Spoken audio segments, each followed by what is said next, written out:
This episode I'm joined by Gordon White, who is the host of the Rune Soup podcast and is the author of multiple books on chaos magic. In this episode we discuss accelerationism, exit and occultism. I'd like to thank all my paid supporters and subscribers and patrons for making all of this work possible, and if you'd like to support Hermitix or become part of the community, please find links in the description below. Enjoy.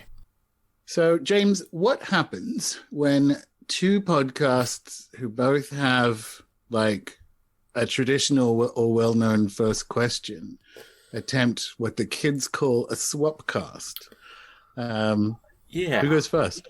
I mean, I thought about this. We've both got the questions. And you said about, this is called a swapcast, and it's like, it made me feel so old. I'm in podcasting and I hadn't. I don't really know what it is. It's like, I don't know, the old man in me was thinking, what, just two podcasts meet up, do they? So yeah, I mean, you go. You ask your question and then we'll... All right, that's good. I mean, I've been preparing my answer. Most people who come on my show, I sort of think, I wonder how I would answer that. But I've got mine. It's been like planning a wedding, getting my answer to yours. But James, were you a weird kid? This is one of those things in retrospect. At the time, I didn't think I was, but then I look back and I think I sort of pushed away a lot of the loves that I had, and like I'm refinding them now. So I was just really into drinking in high school, and that meant I just didn't read all that much. Like I didn't properly get into reading until I was sort of in college, British college. So like 17, 18. And then like as soon as I moved away from drinking, I was like, man, there's all these things I should have been doing when I was a kid, like reading sci-fi and reading occult stuff and weird stuff. So I was like, it's almost like a Jungian thing. I've had my childhood that I was meant to have, because in school I was too caught up in, school games and things like that. But yeah, I mean, that's a roundabout way of saying, yeah, I was a weird kid. So, I mean, pushing away loves, we didn't push away drinking, but underage drinking is its own kind of chaotic fun. I managed to find at least my intro books, the sort of Robert Anton Wilson stuff, whilst in underage drinking, I guess. But did you have any kind of unusual experiences that you would subsequently reframe as you went on more of like a reading journey? This is the, have you been abducted by aliens, or did you live in a haunted house type question? I've been thinking about this a lot recently, and I had more like Ballardian experiences of so living in a small rural town, which is a lot of the architecture was 70s and nothing here is really updated, and then anything that's built was new, so there was massive juxtapositions everywhere, which isn't something you notice as a kid because obviously you're not sort of smart enough or intuitive enough to do that. But then as you get older, you realize that that's all had an effect on you, and this idea of sort of like a Ballardian sort of combustion of times all in one place, where you just feel like you can't really anchor onto anything. The quaint aspects of the town that I grew up in were just so not what was going on in the media or in modernity. So it was more of like a Ballardian thing. I've had one near-death experience where an remote control airplane, which was like, I don't know, I think a 6-foot wingspan. I was sat in the back of an estate car and it flew to, like, the blades were about an inch away from my stomach and it slammed past me. That was a very strange experience, and it was almost out of body. I remember looking at myself sat on the back of the car as this plane slammed into the back. And then one of my earliest memories, I was thinking about this the other day actually, is so this is like probably where a lot of my scorn for modernity comes from. It must be really early memory as well, because I was walking next to the pushchair that I was meant to be in, though that might not be true. I might have just muddled this up. But it was a lane near my house, and all the trees were still are actually overgrown over the top of the lane. And there was I never saw him do it, or it could have been a woman, but there was someone who used to bag up their dog shit and throw it up so that it would then come down and hang from these branches. And this lane was just like, you had to sort of run just to avoid these falling bags of dog shit. And it was like that for years. And no one ever, like, sort of said to the person. And that sort of, for me, was just like a metaphor for modernity in a way. It's like, I don't know. It's like so Ballardian that I just could not. I still can't get a grasp of what the hell was going on there. But there's a lot of moments like that. But I haven't had too many occult experiences, really. No, fair enough. No. Fair enough. Is that a good answer to your... It is. It's a very you answer, I think. I think I know what you mean by Ballardian, but it is a kind of the Son of Man has no place to lay his head in the kind of Gospel of Thomas sense. It's like I was the weirdest thing about the world was how it was arranged as I grew up. You know, like, what the fuck? That is weird. And it's also like distinctly British, I think, that there's a lane where someone's doing that with dog shit and no one tells them about it. Oh, of course not. No one would dare, comment. Yeah. Wow, how dare you? Yeah. So yeah, I mean, I guess I should ask you the question back. It's strange doing it this way. But yeah, Gordon White, 3 thinkers living or dead into a room, the Hermitix question. Yeah, who do you pick? And what I've always wanted to know, because I think some people, which I would like to do, is treat it like a dinner party, or is it more like a room where I'm watching them in a lab coat through a one-way mirror? That decision is up to you. I mean, the first ever time I did this, I didn't actually think of it as a dinner party, but the guest went, yeah, if I had them around for dinner. And I thought, actually, that sort of works better because there's a lot that goes on with the act of eating with respect to a lot of figures that I think would be interesting. So if you get, I think so too. It also means I can extend the numbers past 3 and say I'm bringing a date. But okay. My 3 are Bill Naiji, Maria Sabina, and it's funny you mentioned Jungian. The other one would be C.G. Jung. And Bill Naiji was a Aboriginal elder from Northern Australia, a bunch of different places. And Maria Sabina was the Mazatec curandera who gave R. Gordon Wasson mushrooms in the mid-20th century. And I think my thinking behind those 3 is they all are ambassadors for ways into the imaginal, and more importantly, how you make the imaginal something vibrant and alive in your waking life, because you're dealing with Aboriginal dreaming models. You're dealing with Jung attempting that very process with the theory of mind he gets from 19th century Europe. And Maria Sabina represents that kind of, she was, amongst other things, wasn't just a mushroom pusher, right? Like, she was an artist and curandera, and she composed her own whilst in spirit, actually quite impressive, like poetry and invocations and what have you. But you've got the kind of entheogenic route, you've got the lived Bill Naiji route, and I just think between them, and if it was a dinner party and I was bringing a date, I'd bring Ursula Le Guin, because I think she would have the kind of questions I'd want to table to my guests. She'd think of better questions than I would to table to my guests about essentially bringing the imaginal, what modes of being alive allow for the imaginal to have that kind of increased vibrancy and agency, I think. Okay. Yeah, so that's the reason you picked them, is 3 clear entries into thinking in alternative ways. Sort of. Like, even that, this is the trouble with it, isn't it? That framing, I think we think in alternative ways. I think it's a sort of West and the rest, right?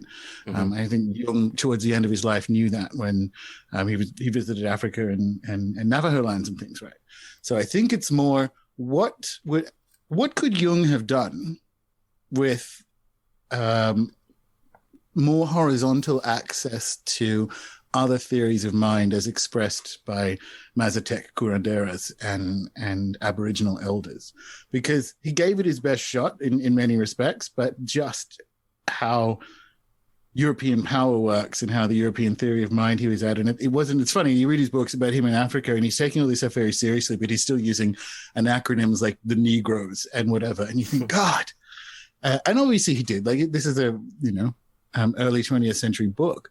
And you think if you could put someone who had that capacity to immanentize that sort of imaginal process in dialogue with people who are instantiations of, I would argue, like more sophisticated ways of doing it, I think you'd get something incredible out of, additionally incredible out of Jung, I suppose. Mm-hmm. Mm-hmm. So you think that's a big problem that we're having? It's obviously a big problem. The idea of Western thought, being this invasive thing where, as you sort of rightly called me out, the idea of alternative ways of thinking is already sort of applying this idea that there's a normal way to think, which is obviously a huge problem personally for me, but I imagine it is for you as well.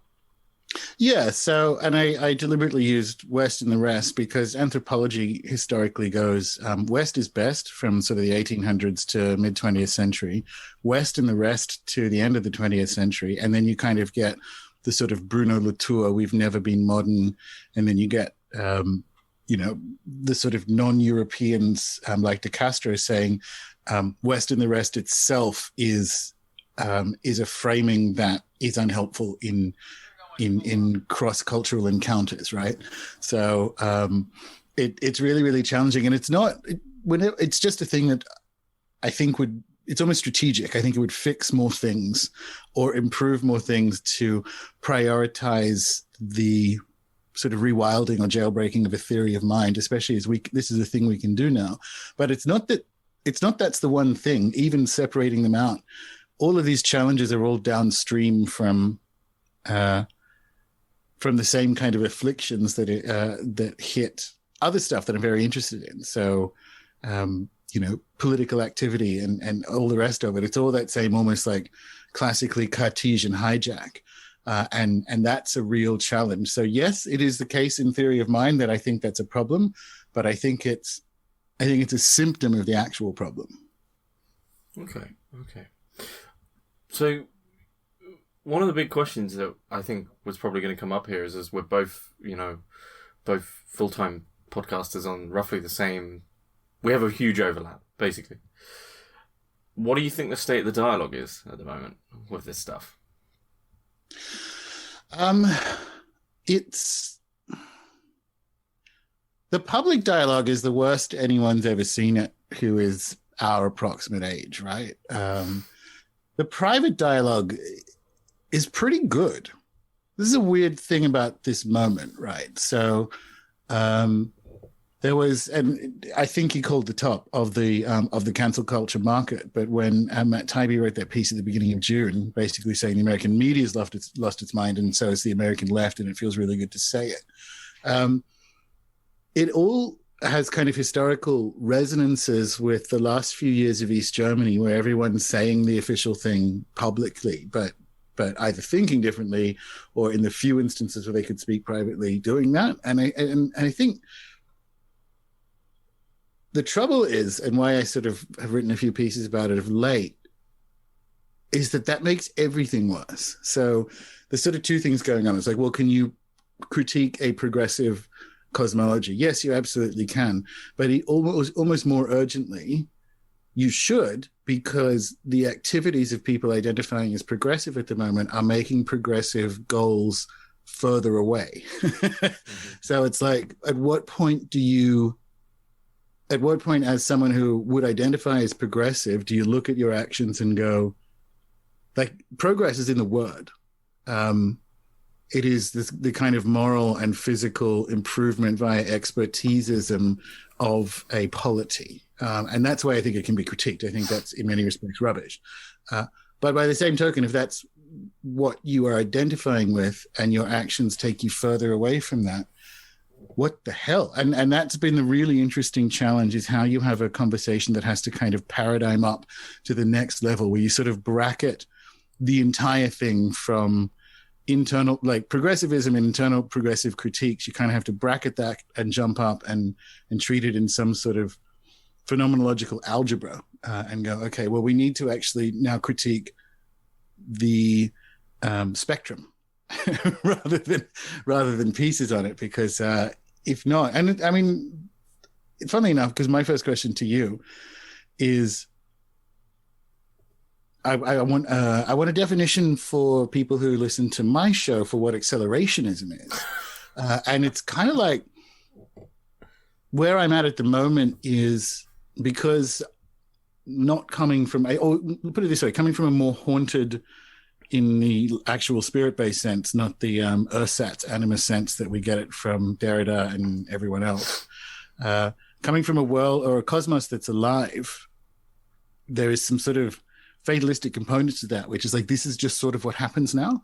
And interestingly, we do have almost like, atheist is too far, non-magical framings for a similar idea. And it seems to me that accelerationism is something like that, where my opinions of it or the challenges that are the intra-left challenges are irrelevant, because this is just what happens now. And to the point that, can we fix it? Like, is the idea that we can fix it part of the problem? Do you know what I mean? Yeah, no. I know what you mean, and it's, you have a good understanding of it already. The idea of like the big question of accelerationism, I guess, could revolve around this idea of fixing things, which is the implication of agency. So like, this is the thing that I always want to make clear when I talk about accelerationism now. Is that if people don't know what it is and they look it up, they're going to find the first 2 pages of Google are going to be articles explaining why it's a white supremacist movement. And I want to make it explicit that it just isn't that. Hey, look, I'm a chaos magician. Don't you remember the Trump election? Apparently he was a chaos magician. So yeah. We're familiar with the process. Yeah, you Google it, the first few results are like, oh, this appears to be a white supremacy cult. It's not. But anyway, carry on. Yeah. This, I think, is so useful and medicinal for people. I mean, so those articles made the fact that it was my master's thesis quite awkward at times, I must admit, especially because they were published very, very shortly after. And I was like, oh man, I'm going to have to tell my tutor that it's really not this. I haven't, written my master's thesis on like pro-white, white supremacism or whatever. So explicitly, because I did an interview about accelerationism recently, and someone said like, you didn't really spend enough time explaining why it isn't that thing. So I think firstly, I'll just say it isn't. And if you think it is, you're wrong. But the problem is you're only part wrong. This is the difficulty, because we can't avoid that. So accelerationism, in short, is the idea that capitalism can't be stopped. It's what we've got. There's a process underlying it which is positive oriented, and it's compounding. So capitalism seeks at all times simply to build itself larger, greater, more productive, faster, more efficient. That's every single one of its processes is targeted towards that. And accelerationism makes the point that if that isn't going to be stopped anytime soon, and this is what we've got, then perhaps the best thing we can do is actually accelerate, is push all of this to its absolute limit. Because one of the problems of capitalism is that even if you try to do a return, it will subsume that return into its system, and that will actually be the future you have. So we're seeing basically the future now is just consistently recycled. I mean, we're seeing a lot of the 80s come back in the sense of music. We're seeing a lot of traditionalism come back in the form of LARPing. And basically you could say traditions are coming back, but capitalism is just using them as an aesthetic to bolster sort of the profitable aspects of those identitarian movements in politics. So what returns is never the true thing, because the true thing is, of course, gone. So you can't within capitalism, you can't ever go back to pre-capitalism, because anything which you try to do will be subsumed into its system. So the point is you either go forward or stand still. And the point of that really is that the right, the left, the centre, conservative, left, fascist, whatever, all agree to a certain extent on one point, which is we haven't got the system that any of us want. And even if you were a capitalist, this isn't the capitalism that anyone wants. I mean, conservatives would probably like a more a relatively more open capitalism, which apparently conserves some things. Though I basically think the conservative idea is gone, and it's quite frankly meaningless. Leftism would probably like a capitalism which like just has far more in with what they would like a socialism, but they probably still would now want some market elements which allow many of the freedoms which capitalism has given us. Libertarians, you could say, well, they're the closest. This would be the one thing that of course they like it. It's like, no, because actually there's still a lot of state control going on, so no one's got what they want.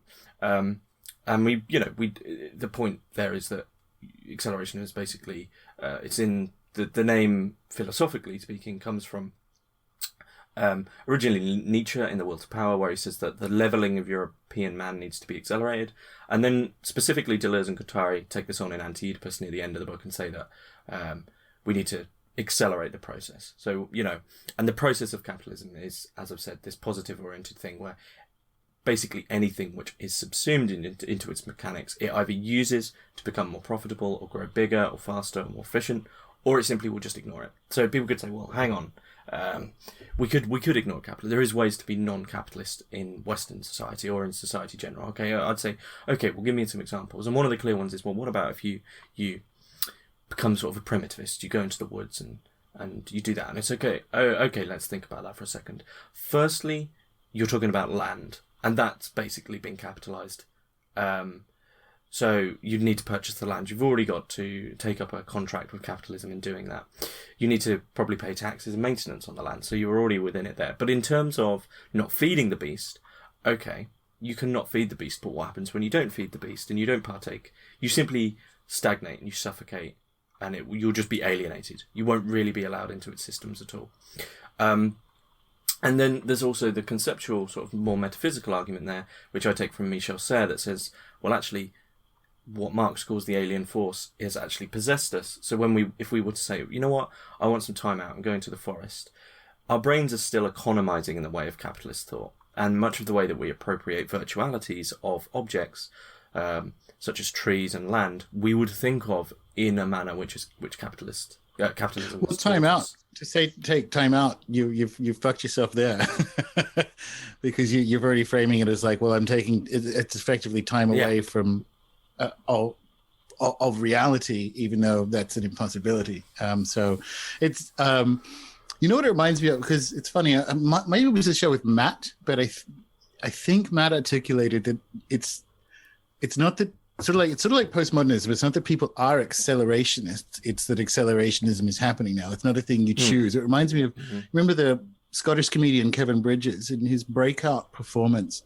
He was talking about what happened to kids in high school when their parents were away in Scotland. And he said, oh, they're having a party. But it wasn't that you were having a party. You were getting a party.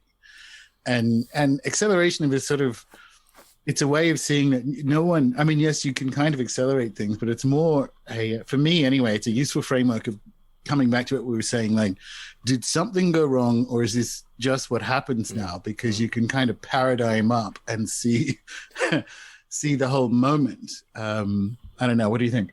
Yeah, no. I definitely agree. And this is why I said at the start, like, it's really like a really squeaky thing to talk about in a way. It's like, I have to tread so carefully, because I would be doing it a disservice to say that the current iterations of what many people culturally and communally and societally consider accelerationism to be, which in the media is a white supremacist movement, that is part of the process, but I have to emphasize it's part of the process, but it isn't the process itself. So what comes from it? These are symptoms, and it's like, early accelerationist thought was left accelerationism, which is like accelerate the techno-economic faculties of capitalism so that it can create UBIs and automation and emancipate people in a Marxist manner. And for a long time, that is how accelerationism was understood, as actually a very, very leftist movement, even a Marxist movement. But you've got to understand that iteration of it was just part of the underlying process of what the hell is happening. As you say, we've got this now. And so when people say, is it a white supremacist movement? It's like, that's symptomatically what it's become very momentarily, but that isn't it in itself. And it will transform into many things. And what's interesting is to look at the process and to say, how did we sort of move from left accelerationism to actually quite a reactionary accelerationism, and then to an unconditional one, and then we moved out to this other thing, and I'm trying to think. I mean, there's a few relatively new accelerationist texts going on where it's like gender accelerationism. how do we move? What's going on with this process to transform this thing? But it really at heart, it's like it's an acceptance of this is what we've got. What can we do with it? And how do we anchor ourselves within that in a certain way? And I think that one of the points is that if at any point you're like, right, this is what this is, and you draw a box around it and you put your feet down, it's just going to move on without you. Which is sort of the same thing as you were talking about earlier about critiquing the spectrum. It's one of the problems with the spectrum is people forget that on an intersubjective level and a personal level and a communal level, the spectrum of politics, if such a thing exists, is always moving. So if you put your feet down and say, right, these are my positions, it's like, okay, then well, they might last a week, but in a few months' time, at the rate we're moving, let alone a few years, you're going to be somewhere you don't even realise you are. And obviously this happened to a lot of conservatives now who are realising that the positions that they held 10, 20 years ago now put them in the camp of extreme right wing. And, it's, as you actually mentioned, Robert Anton Wilson earlier, and it's him who said that a conservative, in 20 years, a conservative becomes a liberal who stands still becomes a conservative after 20 years, right? Because they have to keep up with that. But accelerationism can be very simple or very, very annoyingly complicated. And but I think you're right. The money, it's what we've got. This is how things are now, and it's an acceptance. It's interesting. There are parts of it. So the John Cousins episode I really enjoyed because I think one of the things, particularly when it comes to Mark Fisher, and this is tragic as someone who has battled depression quite a bit. I do think there's a case where if you make capital this kind of multi-dimensional matrix villain that can travel back in time and be all this kind of stuff. What he was sort of doing there was expressing his depression into the cosmos, right, and describing that as capital, because one of the valid critiques, I think, of shittier left discourse is things that people don't like are capitalist. But that being said, just coming back to Bob Wilson's point, even if it's not true, it is a transformative exercise to go with, to kind of take as true, so that a liberal who stands still becomes a conservative after 20 years.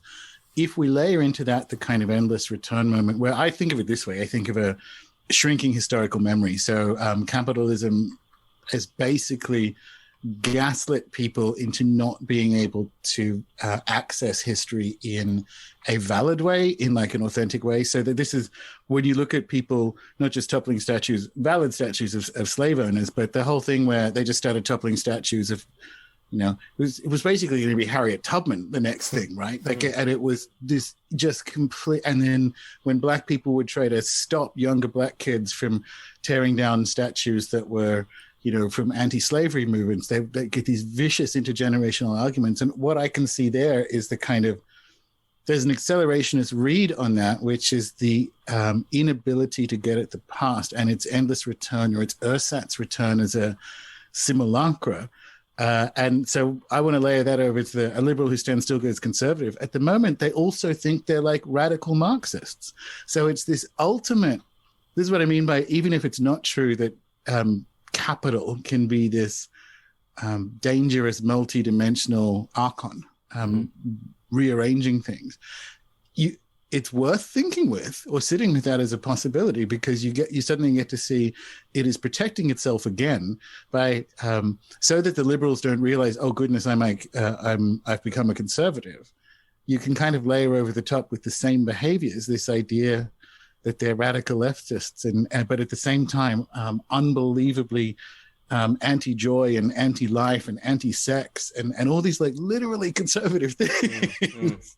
And this is kind of why I wanted to have the opening topic area to be accelerationism, because it gives you, you can sit in it and it's a perspective, right? And it's a perspective that allows you to go, oh, cool. All right. This is sort of not like where I'm at in a fixed way, but I can break out of the momentum of it enough that I can see that there is momentum. Does that track?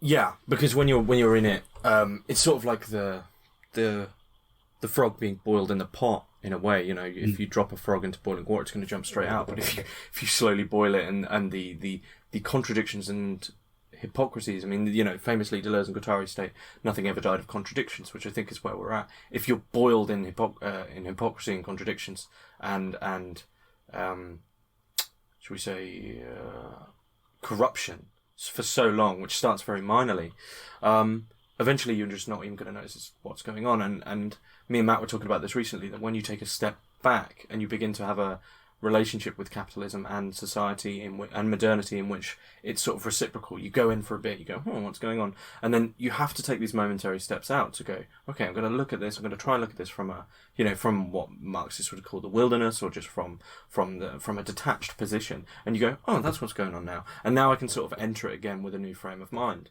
And it's interesting, you mentioned the statue toppling, because it's probably quite a controversial thing to say, and many of my friends would be like, what are you on about?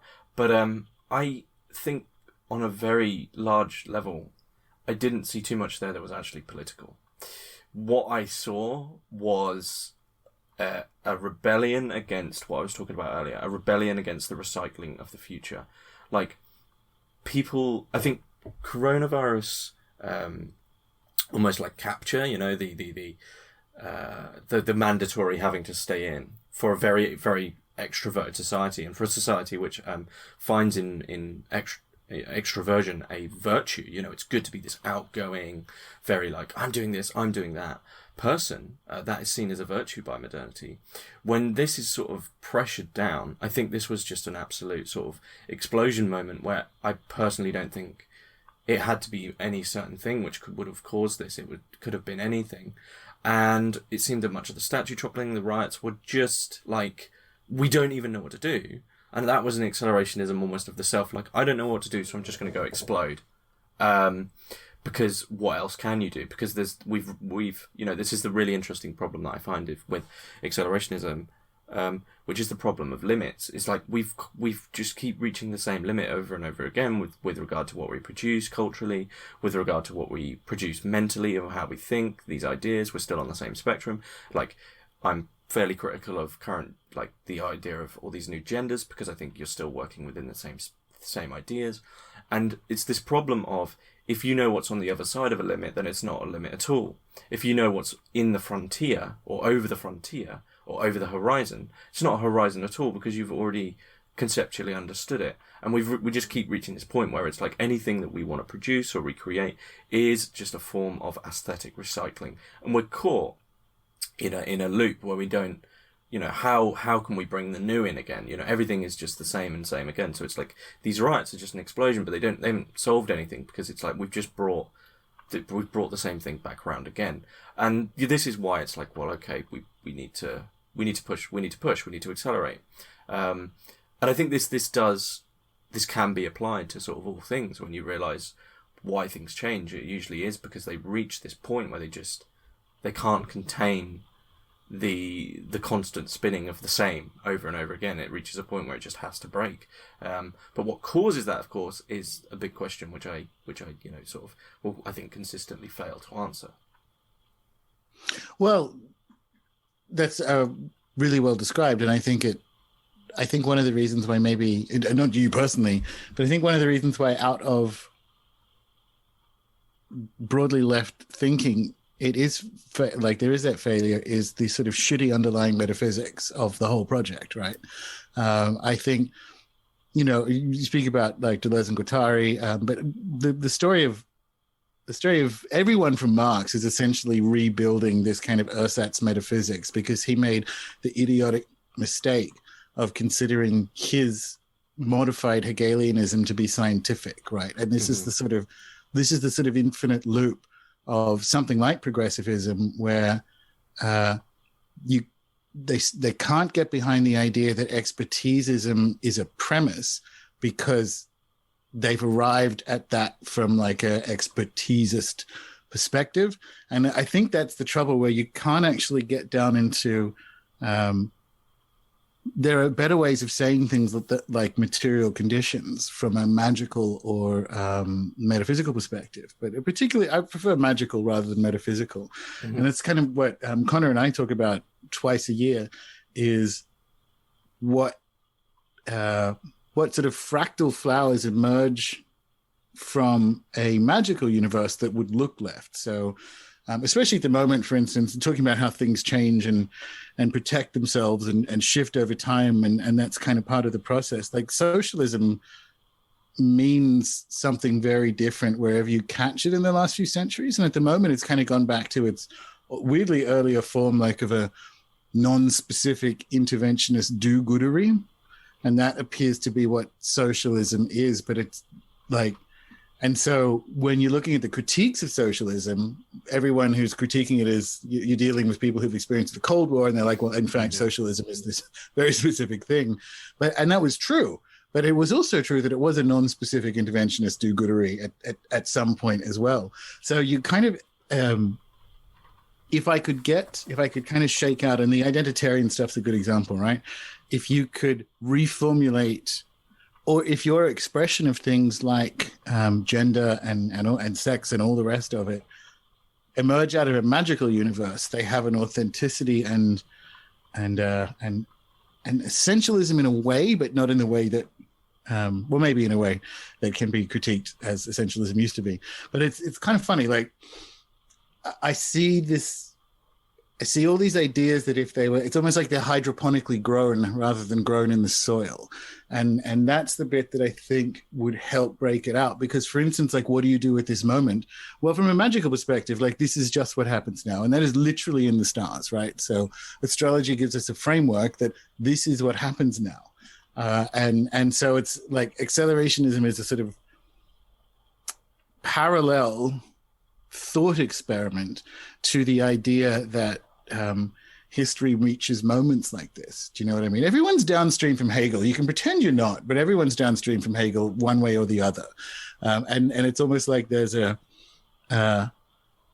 I don't know how you put those two things in dialogue, because astrology is a thing that happens now as well, right? So you end up with accelerationism and astrology eating itself, but they're both saying the same thing, which is this is what's happened now. And so reconsider solutionism or interventionism, because that's part of what happens now. Does that track? Do you know what I mean? I think that's what I mean. I think my macro concern with left projects and left critiques is that they emerge, hearts in the right place, out of a really shitty metaphysics, right? So dialectical materialism and all the rest of it is trash. And if people don't get down there and go, okay, well then how do I think history works? Like what do I think the universe is made of? Then you end up with a lot of the idiocy that I think it is inevitable from that point, if your foundational metaphysics are trash, that you end up with where we are now, with what Matt Taibbi called the sort of Twitter robespierres, who think they're radical leftists working for social media companies that have DARPA funding. Like it's crazy, right?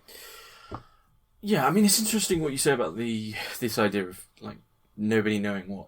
Everyone's talking about a different socialism, right? Or everyone's talking about different communism would be the same thing, because there's always, there's always that joke of like when leftists get in a debate and they go, so have you read Marx? You go, yeah, I've read Marx. Have you read Lenin? Oh, yeah, I've read Lenin. Have you read Stalin? Have you read Kropotkin? Have you read, and they'll always list until the point when you go, oh no, I haven't read them. You go, you don't know then. There's always someone who like you could, it's such a specific. Like, and then they'll go, oh, you have read Trotsky. Have you read this work by Trotsky, though? And then it's their interpretations. It's quite difficult. But the point I would make on that is actually I think the same thing's happening with the right, which doesn't make any sense to me. Because in terms of ethics, morality, and what is socially sort of, let's say, acceptable and tolerated, with the right, those things should be unchanging. That's its point in a way. And I think they've become beholden to the same idea of leftism in a way that you can all have your personal form of communal politics, which doesn't work.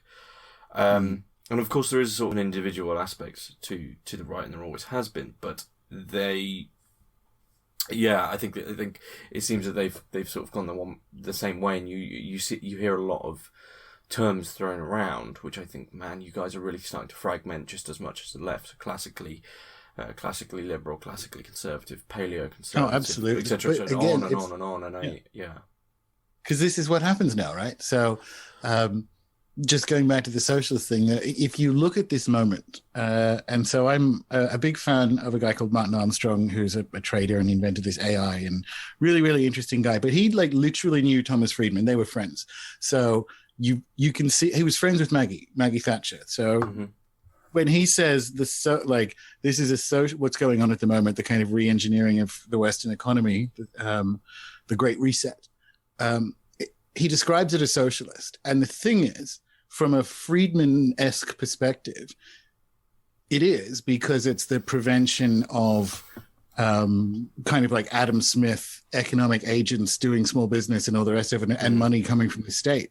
But similarly, it is a hypercapitalist moment, and it's the same moment, because you look at it and go, this, like what Jim Cramer said in March after the CARES Act, and this is true, I've run the numbers, it is the greatest upward transfer of wealth in the history of mankind, and those fucking progressive senators voted for it and then toddled off to the Bronx wearing masks to hand out food at a soup kitchen. And I can't think of anything more accelerationist than that. But the point I was trying to make is that everyone is fondling the same hyperdimensional elephant. And it looks like your worst nightmare. And if your worst nightmare is socialism, that's what you see happening at the moment. And if your worst nightmare is this kind of hyper-capitalist, free-range totalitarian digital empire, same thing. And that just seems to be what it's that classic, this is what happens now. And something like accelerationism can allow you to look up and go, well, yeah, because just like the fragmentation of the left and the fragmentation of the right, part of this process is a complete incoherence in names and fixity. What do you think to that?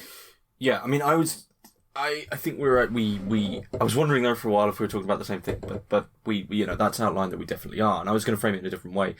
There's two pieces I would point people towards for this, which would both be by Nick Land. One would be the Atomization Trap, and one be a piece called Dispersion, which rides on the idea of any sort of unification requires an excess of energy to maintain it, which needs to be found in some sense. But the big problem here is on a non-occult level, but because I don't think it's actually that occult, really, it's not that hidden anymore. The idea of atomization, the idea of, I wrote a critique of, just a Twitter critique actually, last year, of the current gender politics, the idea of this constant sort of perpetual fragmentation where any minor alteration to oneself, it suddenly becomes a new, form of sexuality, or something they ascribe to themselves. And I just saw that as capitalist, because it's just an increased form of atomization of from which you are far easier to sell and to mold. And what, the funny thing for me that always is that Deleuze-Guattari, Michel Foucault, Derrida, the conclusions that have been drawn from these in terms of emancipatory and, let's say, liberatory politics, in terms of sexuality, in terms of political and social freedoms, I think is actually the antithesis of what they are, of what the points they're trying to make is. Deleuze and Guattari talk about sort of becoming woman, becoming man, becoming whatever sexuality.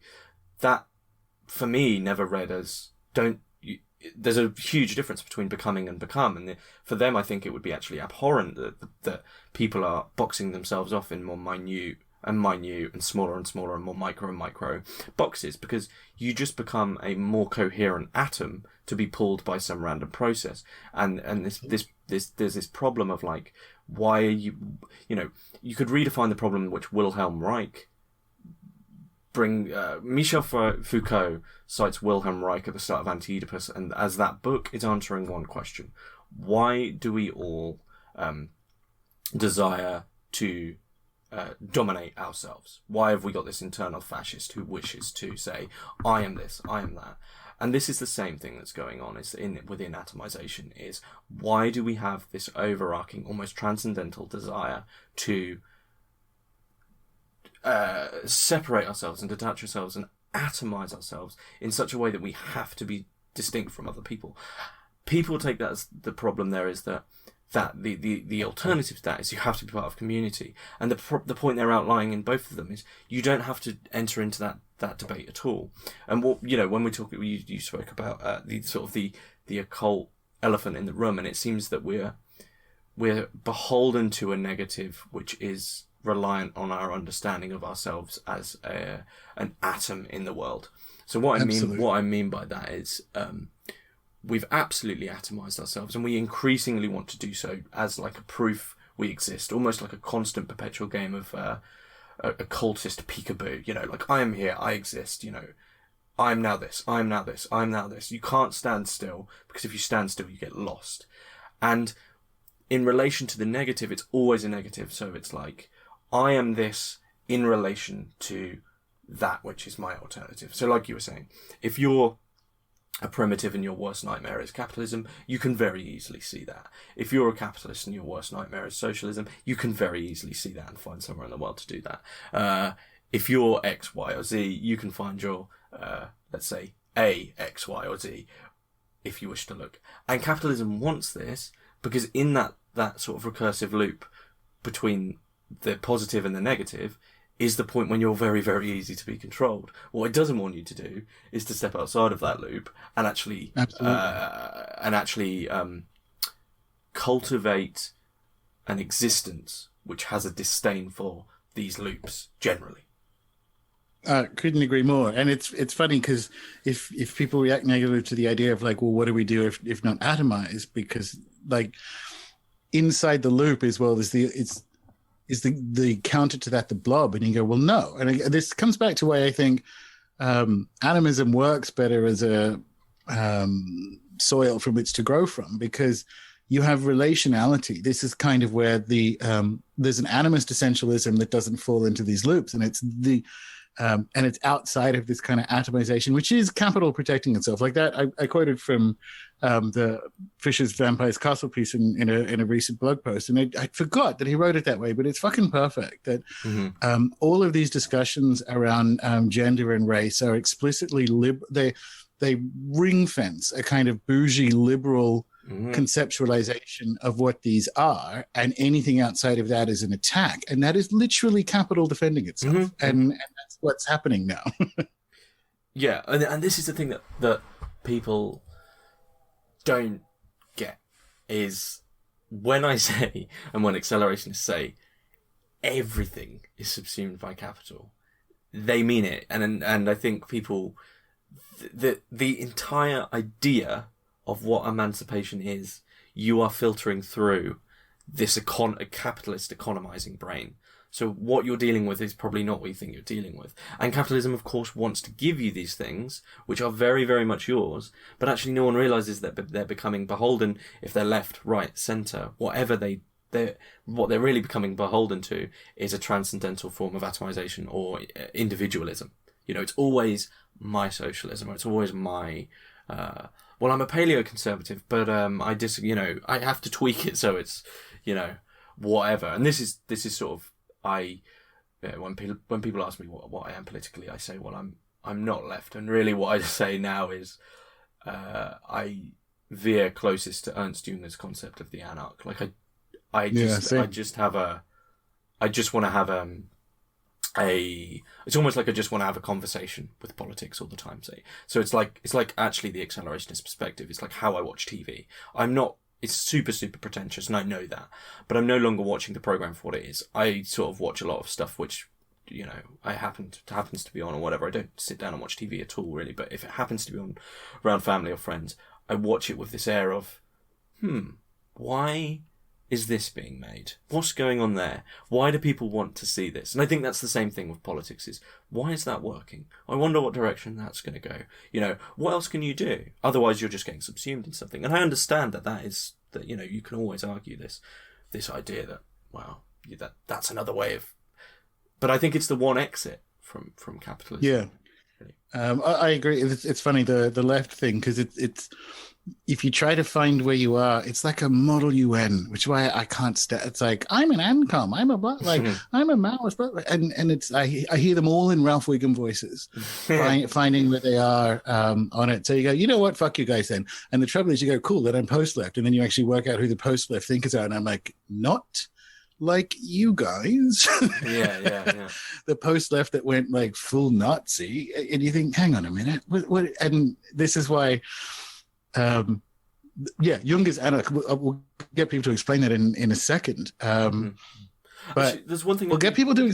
There's one thing I just want to comment on though, that there's a reason Deleuze and Guattari were so on the money in the 70s with calling their 2-volume work Anti-Oedipus and The Thousand Plateaus. The 2 volumes are collectively called Capitalism and Schizophrenia, which basically market the same thing. We're talking about schizophrenia here, not clinical schizophrenia, though it does derive many of the ideas from it.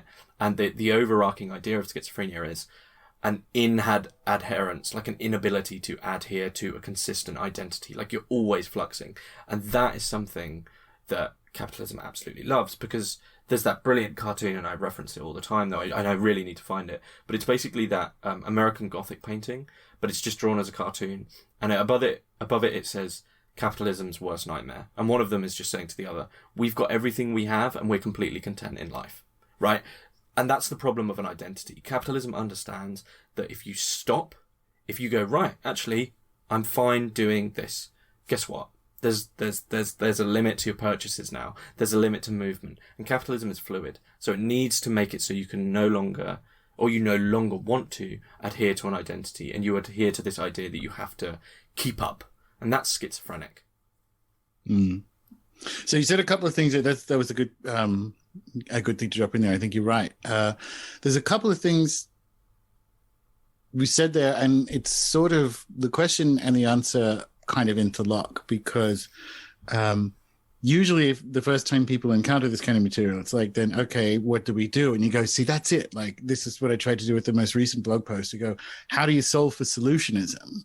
But there's a couple of things. You use the word exit very specifically, and you mentioned Jung as Anarch. Mm-hmm. So for people who are unaware, like maybe start with the Anarch, and then, or actually you can start with wherever you want. You want to start with exit means something specific in this case, and whether or not it's possible, and then Anarch. Yeah, I mean, exit's a tough one. I think I'll do it the other way around, if that's okay, because I think it's a bit easier. So Ernst Jünger, who was doesn't help my white supremacist thing with accelerationism. Ernst Jünger was, by all technical standards, a member of the Nazi Party, but he was not a Nazi. He wrote one of the first anti-Nazi books called On the Marble Cliffs, which Hitler even knew was against him, very cryptically. And Jünger never really belonged to anyone. He was probably one of the most interesting figures who ever lived. And he lived an extremely long life and was never really beholden to any movement at all. Which is evident from his book Oymishville, which I recently did spell Eumiswil. I recently did an interview about this with Russell Berman, and in this book it's where he first conceptualizes the idea of the anarch as opposed to the anarchist, and it does need to be stressed that there's a difference. So the anarchist, as we commonly know it, with the ist and the ism, sees what's going on in the world, has their thoughts, thinks their thoughts, has their ideas, and then they go out, they try to change it, and they put down a flag, put down a boot, and they get involved and they get caught up in that flow. The anarch is the sovereign unto themselves, who sees what's going on in the world, thinks their thoughts, maintains that relation, but makes no mistakes about the part they play in that, and they have a detachment, they have a retreat. And this is what happens in Oymishville, is the protagonist, Velator, sees that civilization is going to collapse. So he believes it's going to collapse, and he exits to the woods. And he still maintains this relationship with the city. He does understand that you can't just leave, you can't just fully exit. And it was interesting. I had a conversation about this recently with Matt Cahoon about this idea of Henry Thoreau and Walden. And everyone makes this mistake of saying it was Thoreau's project was a failure of him going to the pond at Walden. because he still went back and had meals with his mother, and people would walk past him in the lake and say hi, and etc., etc. And he was only like a couple of miles from his home. But I think actually that's more of a success of Exit, because he understood that he was writing about how to find that vision with modernity. And I was saying to Matt, a reason a lot of nature writing, like Edward Abbey's Desert Solitaire, Aldo Leopold's stuff, falls flat for me, is because there's a complete absolute detachment where they almost act as if modernity no longer exists where they are. And I think that's actually more dangerous. And I think Thoreau is right in saying, not how do we just exit and leave it behind, but how do we exit with the knowledge we have of that thing we've left behind. And you need to maintain that relationship if you want to. Exit is a process, and exiting from modernity and exiting from society in a way is a process of keeping up that relationship. And the Anarch is the way to do that, in that you're not beholden to an ism. You simply view them as like, what's this function doing? What's going on here? And accelerationism is all those processes. And so you're almost like, with accelerationism, you're keeping an eye on the macro process. You're saying, well, how come communism's making a comeback? Or how come Satanism's coming in now? You're not getting drawn into them, in like a, I made the joke of like, capitalism at the moment, for many people who try to keep up with politics, is much like those episodes of Ed, Edd and Eddy, where they tried to keep up with the trend, but they never could. They were always one step behind, and it was like this overwhelming desire to just like, I wish I could just be. You're never going to, because it's always going to be one step ahead of you. That's the entire point of Heraclitean philosophy, which underpins accelerationism, in my opinion, is there's no point when you can stand in the river and it's going to stop for you. So you can't keep up. Either you lay down and you go with the flow, either you stop, in which case it's going to batter you, or you do what the Anarch does. You step onto the riverbank and you can walk at your own pace, but you never keep your eye off the river. That's what I'd say. Yeah. I see the Heraclitus, I see the pre-Socratics, anything flow model. I'm a fan of that, obviously animism, right? Mm-hmm. And it's interesting, you use modernity there a couple of times, and part of I think you're right about Thoreau. What I think he didn't get right, and modernity is like the moderns word for civilization, but it's the other trouble with using left and post-structuralist framing is that it's all European, right? Mm-hmm. So there's the very idea of nature and culture being separate, and even European attempts like Latour's nature culture don't necessarily work. And it gets back to that foundational metaphysics problem of modernity is a description of the speed at which several centuries of European civilizations or cultures developed in technological complexity, right? And it's sort of interesting because I think in general, and particularly for anarchism, but left thinking emerged as a set of policy alternatives to very specific form of power, which is a European monarchy, right? And I think one of the reasons that it's so either disastrously or unevenly stepped outside the Eurosphere is because there's no such thing as religion in the Amazon as something that is separate to science and politics and all the rest of it. We've split these up because of the historical processes that formulated Europe, right? So part of my exit is to realize that you can't exit from modernity, but I can put it in a little box, right? I can put it in a little box with all these other kind of silly ideas like Swiss clocks and whatever, and this is a kind of how you can enter the jungle without living in the jungle, is to realize that part of the trap is how we describe these things, and you can't get away from them, but you can kind of, to some extent, put them in a box, which is my separate. That's a sort of version of the river metaphor, right? But it very specific, malicious thought forms that you think, God, what do I do about this? And like, put it in a box. And I think that because it comes back to how do you solve for solutionism, right? And I think part of that, an eternal exit. Do you know what I mean? Rather than an incomplete exit, like the actual door out lasts as long as your life. What do you think? No, that it is, and this is the point, because I think there's that idea of putting anything in a box is and just saying, well, that's in that room, that's in that drawer, forget about that, is dangerous. And I think people need to have almost the audacity, in a way, to put modernity in a box and say, I'm going to look at you from time to time and just see what's going on. So I make sure that nothing's going to explode in the box and destroy what I've developed. You need to make sure that modernity isn't doing something like that. And this was the problem. I've got an episode coming up on Ted Kaczynski and the Unabomber, and I think he's such a fantastic example of this, because he's an example of someone whose mind was attached to this idea of an absolute exit, and that such a thing could ever be achieved, So he exits to the wood and lives in his shack, and it's actually fine for a few years. And the only reason he starts doing these terrorist attacks is because there's planes flying overhead, there's dirt bikes driving past, and there's a logging company, I think, within a sort of 20-mile radius. And it's like, well, you have to keep up. You can't, you think you found Eden. You need to maintain Eden, and you need to maintain exit. And I think to a certain extent, you can't. Modernity exists, and any idea that you're going to have a complete absolute exit is a wrong dream to have. It's a very dangerous dream, actually, and it's basically that's a utopian dream, I would argue. And that, and what happens when you do that and you go, right, this is absolutely perfect, is you go mad when there's a tiniest, almost like a modernity OCD. Right, you've got your Eden, but then modernity flies a plane overhead, so it's a tiny bit of dirt that you have to, and you're compulsive. Whereas I think you need to sit back and say that these things are going to happen, these processes are going to happen, and that's the accelerationist point. Is I think not so much letting them happen, but knowing that they are going to happen, and attuning your way of life to a point where they're not going to affect you adversely.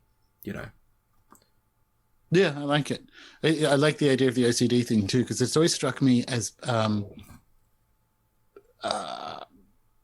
hatred and whatever. You can use a Freudian term for it or whatever, but I don't think they actually like humans. I think they're squeamish around crowds. I think they're squeamish around human smells and sounds, and it's almost like something happened to them in their early childhood to make them seek for this dangerous idea of the pristine, like this sort of Edenic journey, which was politically dangerous. The idea of nature being pristine underpins European legal claims on most of the world, right? Like, well, no one's here and no one's using it. It's pristine nature rather than it being what it is. And it's funny, they're looking for a very dangerous thing, and if they don't find it, start bombing stuff, whatever. That's I saw you tweet about that. So I haven't actually, this is a weird way of saying it, I have not read the Unabomber's material, but apparently it's good. Yeah. Should I put it on the list? Oh, yeah, 100% put it on the list. What I would say is, it's just one of those things where I feel like I shouldn't have to say it's like I obviously don't agree with his murders. Even though by his own logic, they are actually logically sound, because he understands that people believe that modernity has rid us of all violence, but actually the violence that is inherent within nature, by Ted's logic this is, has basically been subsumed into the system. So the violence that was once in nature, you find that within modernity and within technology. But people forget that Ted was actually like a maths prodigy, stupidly bright, and a very, very smart person, and was also probably, almost definitely actually part of MK Ultra. So, yeah. And then they haven't shied away from this in the quite a few now documentaries that have been on him, and actually that's the great irony of Ted, is that the more he pushed against this, and now he's an absolute sort of node of modernity, in that there's all these documentaries and yeah, and I think he the recent second edition published of his second book, but yeah, definitely read it. Nice one. All right. What else? Do we want to talk more about Omiswell, or I think we kind of covered it with the Anarch? It's another one to recommend. Yeah, it's a good place. I think with Junger, though, I'd start with that. There's so many angles with Junger, but I would start with Storm of Steel and then move. Omisville will be very difficult to find. It's like out of print, which is really frustrating.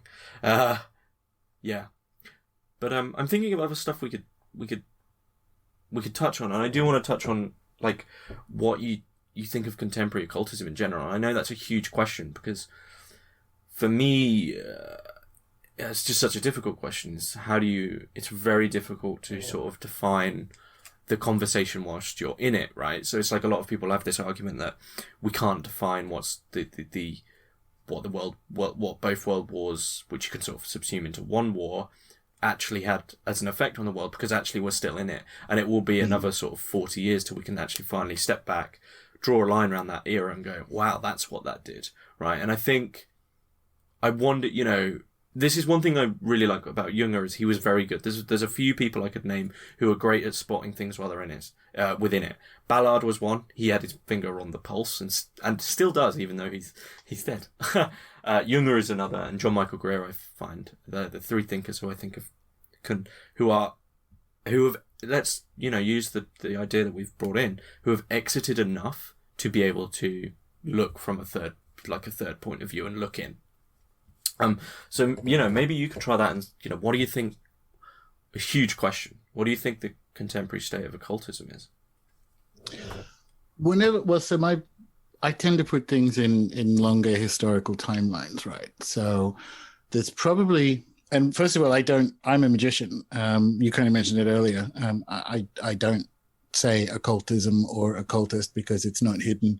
If I had business cards, it'd be on the business card. And it's one of those kind of important defining things. I was on Magical Egypt. Well, it's not out yet, but the next series of Magical Egypt. And they're like, so what do we call you? And I'm like, I do magic. Like, I'm here for that reason. And one of the things about this moment, dominated witchcraft or whatever, is that has an ontological validity in some people's eyes, right? I think that's one of the things. So contemporary occultism is in many respects the same as the last few centuries of kind of like public occultism and New Age. Like, most of it's very disappointing. Yeah.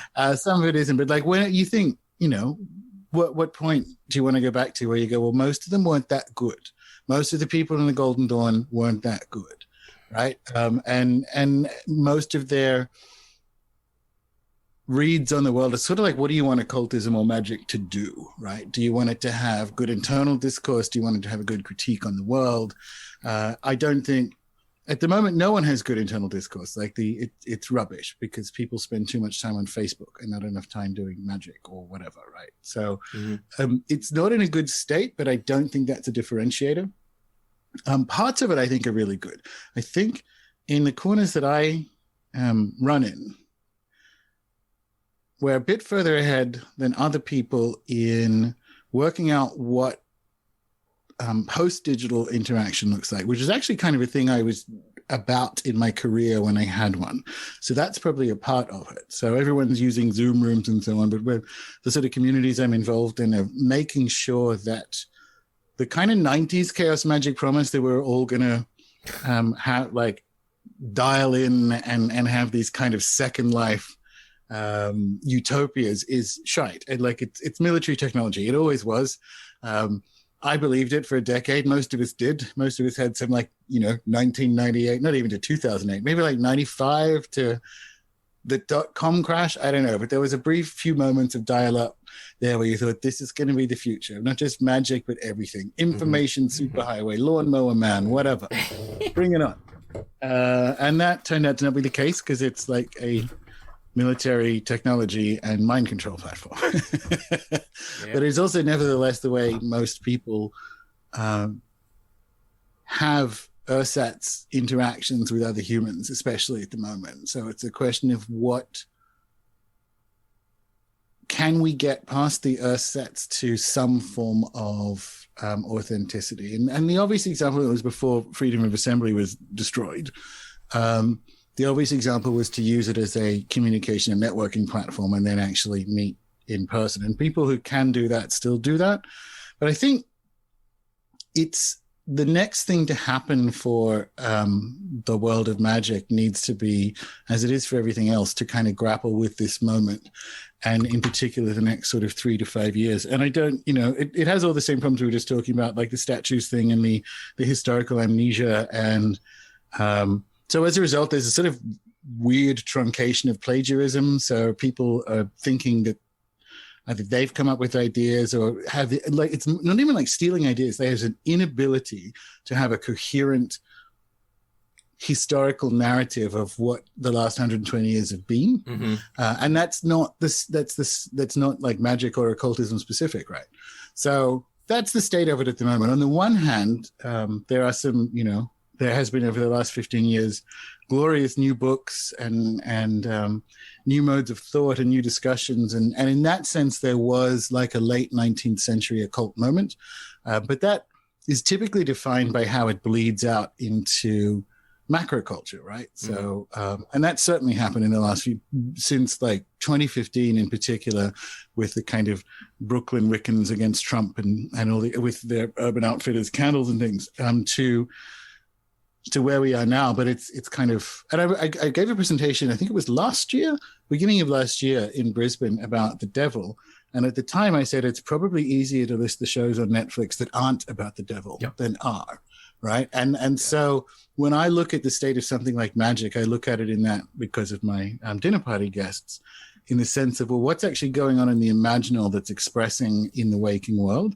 Because it's almost like what happens inside magic is the tip of that iceberg. And the rest of the iceberg is that erupts in elsewhere in nature culture. So I'm neither bullish nor bearish, I guess, about occultism or magic, because this is just what happens now. Do you know what I mean? Yeah. That's where I'm at. I think one question I would ask there is, I've noticed this as well, especially a lot of new Netflix, especially animated shows I've noticed, but there is quite a few other occult ones, and it was one of my predictions from 2018, I believe, where there would be a rise in, quite ironically, alternative spiritual movements, because people are really grasping for some meaning once again, but they still want it to be this atomized, like, own individual thing. They don't want to have this reversion, but we are finally seeing a reversion. A lot of people are going back to Christianity, as far as I can see, and a lot of people are going back to more traditional forms of worship, myself included, to be honest. But what do you make of this influx of Netflix animated shows and live action shows which have these? I personally think they're dangerous. I'll put that out there. I think they're clumsy and lazy in the way that they do it. But what do you think of this influx of sort of, let's just say, occult? So give me some animated examples. Okay, so there's one recently which is quite popular, which was the premise of the show that it's the discussions of... This guy had a podcast and he has discussions, and then the Duncan Trussell stuff. Yeah. And then I would also, like, not that I've watched lots of it, but I noticed it when I was in it. There's when I watched a few bits of it, like Adventure Time and even like Regular Show. A lot of these kids shows seem to have odd Hermetic themes. And there's one very, very recently, something hotel, Hazlitt Hotel, I think it's called, and I've watched like a few clips of it, and it's like very heavy on old Voodoo stuff, and I just think that it's callously placed. Well, funnily enough, I think my problem with that is the prevalence of animated programming. I'm leaving the Duncan Trussell thing as separate amongst adults as the further infantilism of people who still read young adult books in their early 30s and identify as Hufflepuff. So this comes back to an accelerationist read of Capital, and also the kind of infantilization is keeping your identities bougie and safe. So weirdly, when you say, what do you think of the animation stuff, my skin crawls at the idea of adults spending 8 hours, and I mean grown-ass adults. I don't mean like 18, 19. I mean 35-year-old grown-ass men watching a cartoon. And I think that, like, it's not even, I don't have a magical take on that. This is a political take. Mm-hmm. So that's where I haven't watched any of them because I am a grown-ass man in my 30s, and I watched one episode of the Duncan thing. It just like a podcast to me, so I'm like, okay, cool.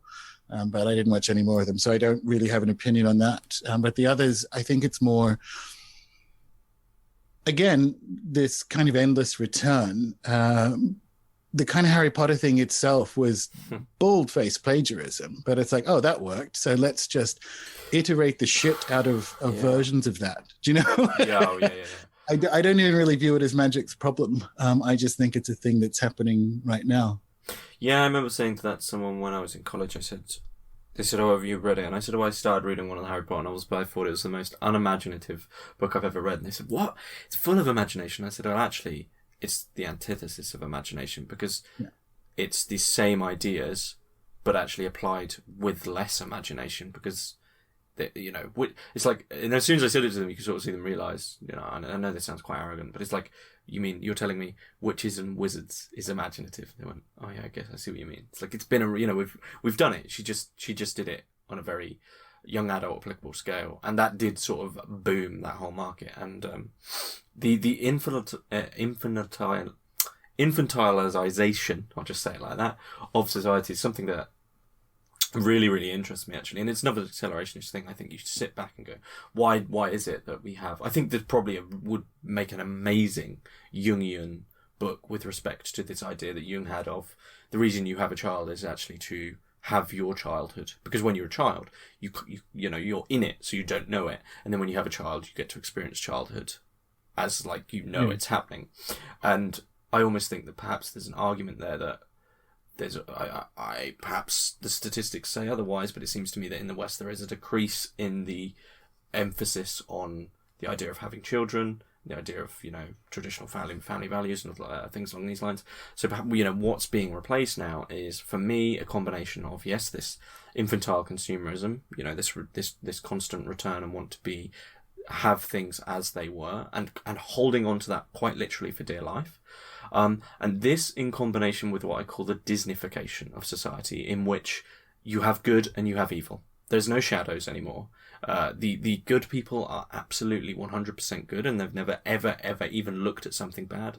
And the bad people are 100% bad, and there is absolutely no nuance. And as soon as the good people do a tiny bit of bad, they've always been bad, and they always were, and they are bad. There's no place for... well, people have flaws anymore. There's no place for what Giordano Bruno would call the shadows. It's good and evil, and that's a very easy way to think. And it's a symptom of an infantile understanding of the world, of sides. Once again, it's are you against Trump? Are you for Trump? It's like, what is this? A Marvel movie? Yes. Well, no. It is in the sense that they're both mind control, but like the Jungian read on it, well, more specifically the synchromistic read, which is the application of depth psychology to culture, is a fear of the future. And that's actually how, I can think with the endless return and the amnesia and the nostalgia industry from an accelerationist perspective. But they're the same thing to me, which is creatives cannot look with bravery at 2030. No one can look forward because we know it's crap. So we're literally shrinking under the blanket and sucking our thumb again. And we're doing that culturally because this moment, one of the things that makes it so successful is that it has spent several years turning us back out of adulthood. And what we have at the moment, the challenges that we are facing, require adulthood, require adult thinking. Yeah. And instead we've been, and you can consider it an op. You can do what I do, which is kind of get metaphorically Gnostic with it and say, it doesn't matter how or why you think it happened. We were sent home from school to watch daytime TV this year, right? And that is part of this infantilizing, and we can't see past whatever the event horizon. I have a few suggestions astrologically as to when those exact dates are, but it's kind of irrelevant. The flow over the last decade has been an infantilizing one, and even more last 20 years, but it accelerates in the last decade where all we do is Marvel movies, right? Like we literally can't make a new movie. Yeah. We cannot, everything is back. Everything is, and this is why I find it so fascinating. We can't get history correct because we spend all our time looking in the past from under a blanket. And this is where we're at the moment. I find it, why we need something like the exit, why we need to solve for solutionism is, it's not the post-war period. It's not put on your big boy britches and go and, I don't know, get a job at General Motors. That's not the moment, and that's not the solve, right? And I don't even like the word solve because there were solves. This is because, this is how history works, right? There were solves in the post-war period. That was the solution, right? It's not now. The solution now is to realize there is no solution, but that shouldn't be bleak. You mentioned utopia being dangerous. It is, but that's why if I was to pick my political position, I've done this a bunch of times. I describe myself as a Le Guinist utopianist, because that's essentially a form of pacifist anarchism somewhere near Anarch, right? But I use utopian deliberately because I'm like, well, it never happens. Let's just head in that direction. And that direction is through the exit. And I think we don't find it underneath the blankets watching cartoons in fear of the next few years. That's my thoughts. Yeah. It's interesting that you say, I think we're both, accelerationism is clearly about a question of future and of time and what happens in time. And this idea of, I think there's a problem here with the Western-centric notion of free will. And we've had this like fetish of, we have free will, we have agency, we have complete agency of everything. I don't think that's correct. I have sort of my own conception of how we have free will, but it doesn't particularly matter. But this idea of the future, if your idea of the future is always going, or you are compelled towards a future which is this comfortable, infantile, under the blanket thing, then the future is never going to change. And I think this is, once again, that question of frontiers, is if you finally creep out from under that blanket and go, I'm going to be a big, brave boy and turn off my nightlight, then the frontier finally actually becomes a true frontier, because you actually don't know what there's going to be, but you take a leap. And the problem is any truly innovative or different, let's say, leap, even like a leap of faith, the point of that is you can't have an evidential continuity to it. Like Kierkegaard, when he talks about Christianity, there is a gap. You have to take a leap of faith, and the point of faith is, I have no clue what's here. And I think the same thing has to happen with the future. We can't attend to the idea of agency, because that attends to this idea of the past, the present, and the future. And then, you go from the past to the present, and then the present goes to the future. The problem then is, of course, you're in the present, stuck under this blanket, in this eternal present. You need to move away from that idea, strip off the blanket, have an exit, and go, right, this could all go tits up, this could break, this could make some things worse, this could make some things better. But we need to take an absolute leap of faith in terms of that idea of faith, of a faith in a potential nothingness and into a true frontier, and we've lost these frontiers. We've lost all the frontiers. It's interesting you mentioned the internet, and I had an interview with Peter Ludlow, when I remember those days of the early internet, and it just seemed like this absolute Wild West. What the hell is going on? And that frontier got tamed by the atomization of capitalism coming in via the advent of Facebook in 2007. Yeah, absolutely, it was Facebook. Yeah. Nick Land calls it the Facebook slump, because all you did, you changed this extremely fragmentary, innovative, anonymous, and I think that's very important, the anonymity, because then you no longer have those true attachments to ego, and it basically just imported the real world in actually a worse form, because it basically meant you could change your real world image and make it seem better, and people then had to upkeep that, and then that frontier got destroyed, and I think that frontier is coming back, but I think it'll take a lot of repairing. But this idea of frontiers, I think, is super important. I think it is coming back. I think there's it's not a lost decade. A frontier needs frontiers people, and I think that's sort of what we and my group are trying to do in different ways, but they are everywhere. We need urgent ways of being sort of rhizomatically digitally connected that aren't using these sort of platforms. And that's not, and the trouble is, again, that gets back to the solutionist thing, which is like, well, tell me what platform to use. And I'm like, it's not like that. It's a model of connectivity that can use and drop platforms as needed. And so there are things like that I think will happen. Again, if you have to stand up. Funny enough, last week I read bits of one of William James's Harvard talks, and it's basically, he's talking about what the point of life is. And what you just said was very Joseph Campbell, very William James, very like, and James's point was, whatever the external conditions, that's kind of always the thing you need to do. Like if you go back 800 years, you need to take that moment. And I found a lot of value in thinking with that perspective, that yes, this is a singular event horizon style moment in the history of quote unquote Western civilization, the next decade, right? No question. But be that as it may, even if that wasn't happening, what you just kind of said about getting out from underneath the blanket would still hold. And that was William James's point. Whatever happens in the future and what have you, that kind of nightingale of eternal meaning sings in the heart of a human, right? And I took a lot of joy from that, because we do, again, it's part of the sort of explosion in the fireworks factory that is capitalism at this moment.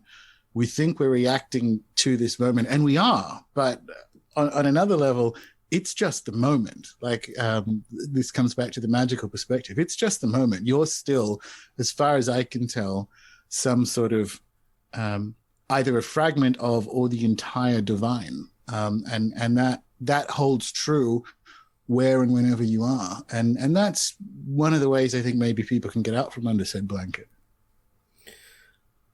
Yeah, I mean, I think it's strange. I think we really are attending to the same conversation from two different perspectives, even though I am sympathetic to the occultist angle. But I think a fragment of the divine is one can, in seeing themselves as a fragment of the divine, adhere to this pessimistic view that they are never going to be able to attend to the true absolute unification of the divine, that they're never going to live up to that. And I think there's something to be said in relation to accelerationism with respect to that of, you are a fragment of the immanent divine of accelerationism. And Deleuze and Guattari actually do state at a certain point that immanent capitalism is divine. So it's quite ironic that you state that. And, there's obviously the famous book by Joshua Ramey about the Hermetic Deleuze. So I don't really think we're too far apart at all here. In fact, I think we're on about the same thing. And the fragment of the divine, or the fragment or cog of accelerationism, that can seem pessimistic. But once you are no longer beholden to the process which has sort of been given to you, and you step back and actually look at your position as a fragment or as a cog, that's when it starts to get interesting. You begin to spot the communications, you begin to spot the connections, instead of simply just working with them in that infantile manner of like, right, get under the blanket and I'll just do what's expected of me. It's like, step out and go, wow, this is huge. Let's just, almost like the meaning is to view the entire thing, which is a very sort of Alan Watts perspective. But yeah, sorry. Yeah, it is. It reminds me, we are talking about the same thing. And I went looking in William James for a solve for some really deep despair with this moment. And I'm usually pretty good with this stuff, managing it with the usual things, diet and regular exercise and psychedelics and all these things, which were taken away from me by circumstance the last couple of months. So it felt like, holistically managing depression is sort of like a plane with multiple engines, and they all started like one after the other started failing. I'm like, this isn't good. So I needed a recharacterization of. I needed to find the eternalism in the fact that this is a continuous process, which William James offered. But you're completely right, and Deleuze and Guattari are right. Like, you are divine in the imminence of this moment, and so technically, capitalism or this moment, it is divine. Like, look at what God hath wrought, for sure. Like, absolutely. And in better headspaces, that's the right way of thinking with it, because it calls to mind Death, one of the Endless from Neil Gaiman's Sandman books, right, where she says, in reference to someone who just died, I'm paraphrasing, but he got what everyone got, one lifetime. Right. So this is our lifetime. we lived through the explosion in the fireworks factory.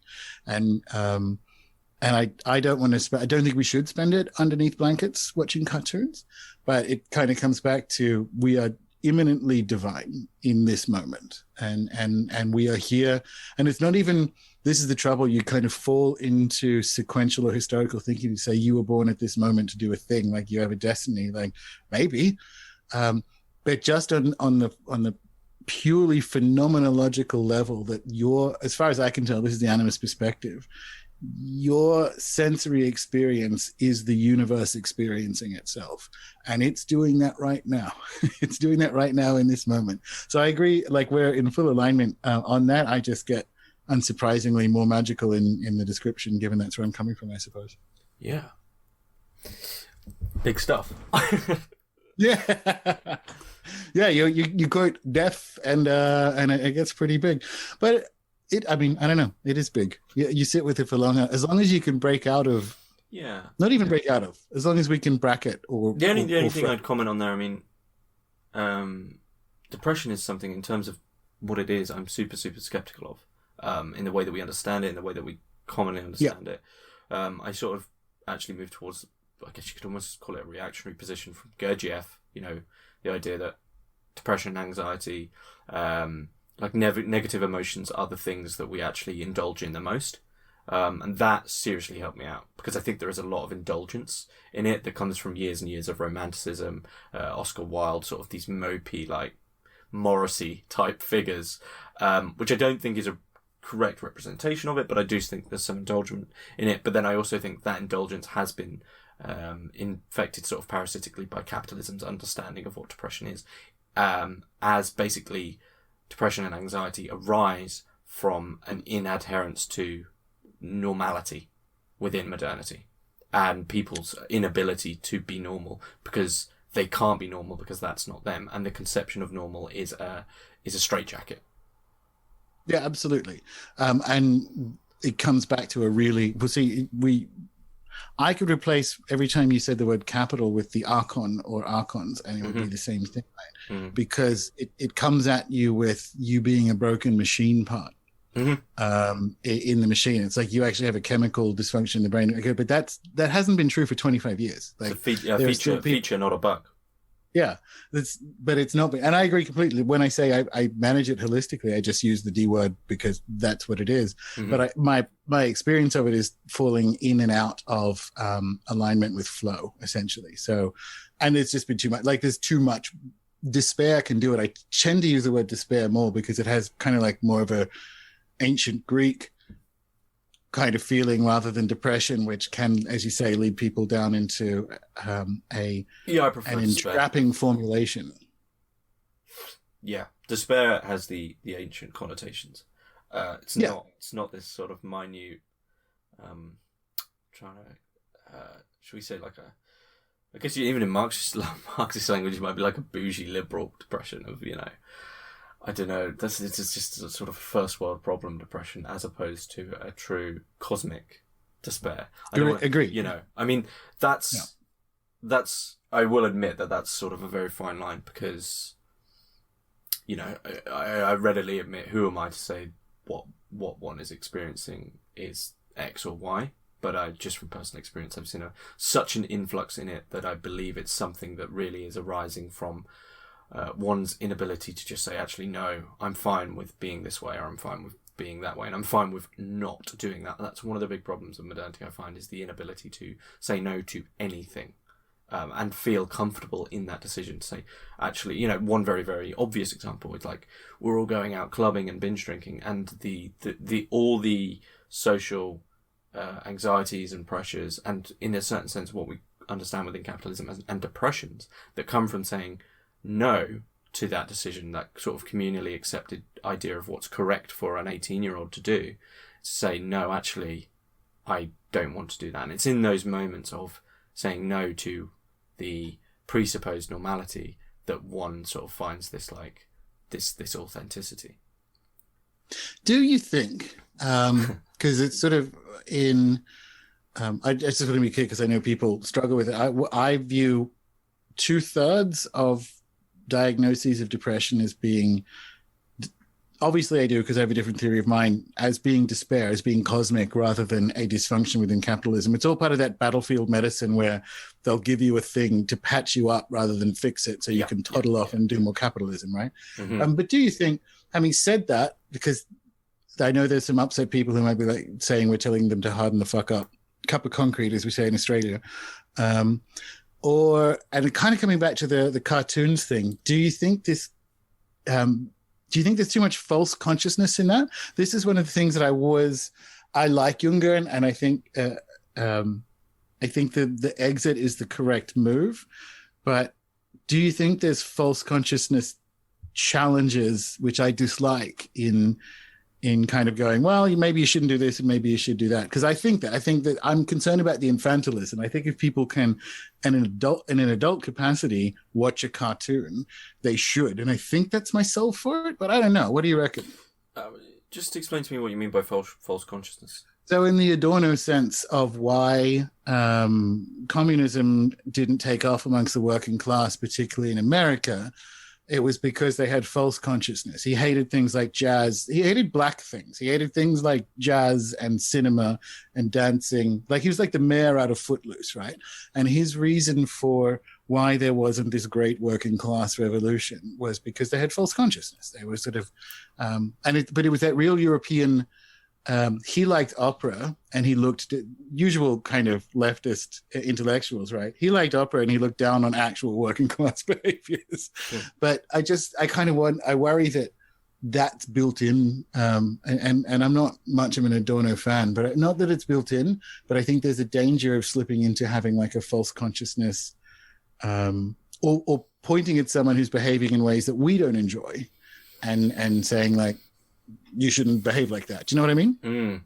Yeah. I'm always wary of myself when I'm saying, someone asked me like the other day, if you could change the world politically, would you? It's like, no, because what I want isn't what everyone else wants. And I'm always skeptical of saying like, people should do this or that. And I try phrase it in the way of like, I'm still young, but me doing this and that in relation to my previous despair, in relation to the pointlessness of modernity, has brought me more contentment. So maybe you could try that. It's not like this is the only way to do things, But with respect to sort of this idea of false consciousness I think actually really brings us to probably the other bigger, if one of my big questions is what do we do? What do we do? How do we fix this?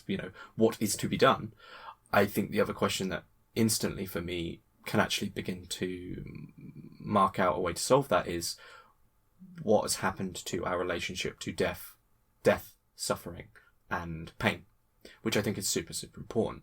And I think a lot of this hiding under the blanket is clearly an avoidance of death and suffering. And this ties back to the occultist thing of, one of the first meditations for many, many traditional occultist schools is a meditation on the skull. It is, before anything else, an acceptance that you are finite, that your energy is finite, and you are going to die. And our avoidance of this means we don't take these risks, means we don't come out from the blanket, and means also we see pain and suffering as a once again as a bug and not a feature, as not as something to be learned from, but something that is incorrect. And it's something that Dimitri Orlov outlines, which is no one simply dies anymore. There's always a reason. Even if they died of old age, actually, we did the autopsy and the final thing that gave out was their blood flow. And so you put it down to that. So what that actually means is there was always a cure. If we could have just had their blood thinner, or if we could have just been monitoring their heart more, modernity would have won. Death shouldn't happen. And that's the problem we're in. One of the big problems is that unconsciously, we have begun to understand within modernity that death isn't a truth, which it is. It's an eternal truth. But it's a bug, it's a glitch. It's like, if we could just get on top of it, be fine. And one of the things I really truly hate is this current culture that's slowly growing of anti-aging. People who are trying to stop aging. And it's the most ridiculous thing, to the point where it actually sort of, I find it horrible, because there's so much riding on that word aging that it's like you're admitting to infantilism there, aren't you? If you don't want to age, well, so what, you want to remain a child? With aging comes many, many of the lessons of life. That's the point. And I think in that question of how we view death and suffering, we could move towards this, towards a greater understanding of false consciousness and why it is we've become subsumed in certain medias and certain behaviors. Yeah, I think so. It's one of the reasons I fell in love with Michel Foucault was this idea that, because I'm especially at the moment, very interested in biopolitics. And he sort of said that the state power was trying to extend into the realm of death as the sort of modern medical state apparatus complexified and become what it is now.